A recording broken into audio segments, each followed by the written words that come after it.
gabi sa malawak na laot na ito sa Sibuyan Island, Romblon. Tanging ang apoy ng lampara ng mga mangingisda makikitang liwanag. Tuwing papalaot sila, hindi na iwasan ang kaba. Hindi lang dahil sa lakas ng alon at kadiliman, kundi sa isang nakakapagabag na bolang apoy na tila multong biglang sumusupot sa gitna ng kanilang paglalayan. Ang mga santermo na sinasabing mga kaluluwa ng mga biktimang nilamon ng dagat. Sa araw matatanaw pa rin ang labi ng MV Princess of the Stars sa karagatan ng Sibuyan. Mula na mangyari ang trahedya ng Hulyo na kumitil ng maraming buhay, sinasabi ng mga mangingisda na mas napapatalas ang pagsulpot ng mga santermo sa dagat. Ang tao, pag nalunod dyan sa dagat, ay ang kaluluwa niya ay nalabas pag malakas ang alon at saka hangin. Kung umulan, lumabas yan doon sa barko, may nagsasabi daw, marami daw yung santermo eh.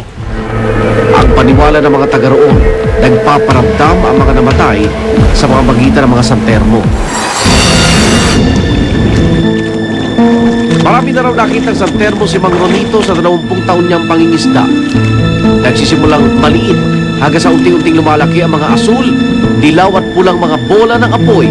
Basta lumiliwanag lang siya, tsaka parang lumalangoy.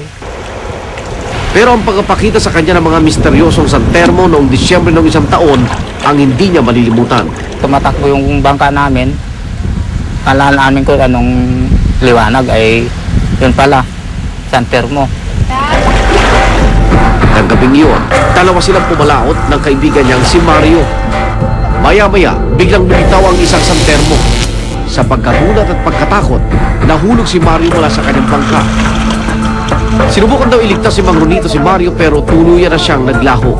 Dahil sa kabiglaanan, napatalon yung kasama ko. Ay hindi ko na nakita.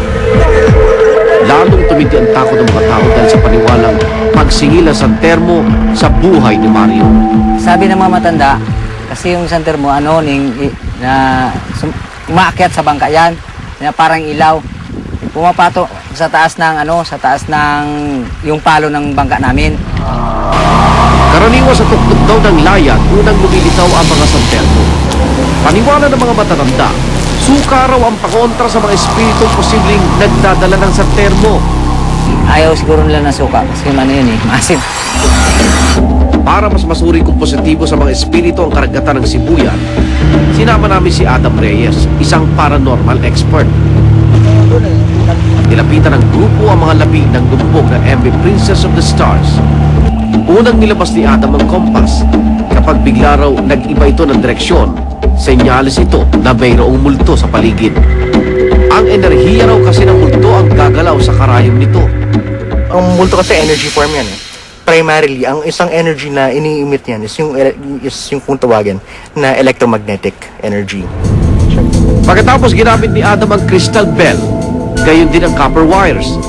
Kapag naman daw tumayo ang maliit na bolang nasa gitna nito o bumuka ang copper wires, senyales daw na may malapit na espiritu.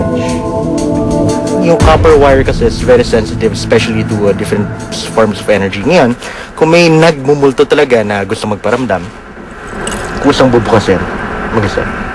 So, one of the three, dapat magkaroon ng reaction kung may nagmumulto dito. Pero ni isang gamit, walang gumalaw. So, as of itong lugar kung saan lumubog ang sulpisyo, verified at saka validated, scientific ang proof namin, walang multo. Pinuntahan din ng grupo ang baybayin ng Sibuyan sa gabi para suriin kung may magpaparamdam.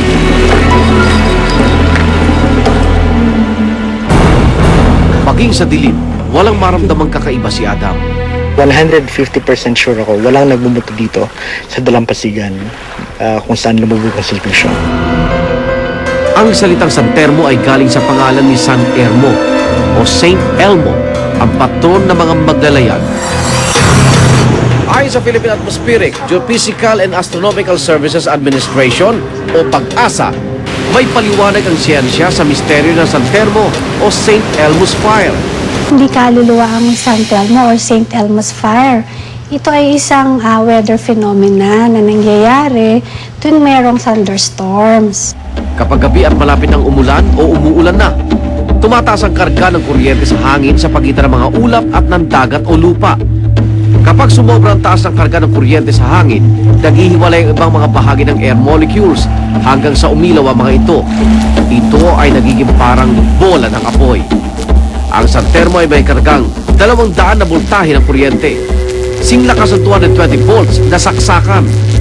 At dahil sa mataas na voltahe, hindi dapat hawakan ng mga San Telmo dahil maaari ito makapagdulot ng third-degree burns. Hindi rin ito dapat buhusan ng suka gaya ng ginawa ni Manuel. Hindi yan parang apoy na bubuhusan mo ng tubig para mamatay. Kasi hindi naman ito wala naman itong masyadong epektong masama sa atin. Kapag nakakita ng San Telmo, pahay na eksperto, hayaan lang ito hanggang sa mawala. Tulad ng San Telmo, may mga bagay na hindi dulot ng kababalaghan, kundi ng natural na pangyayari sa kalikasan.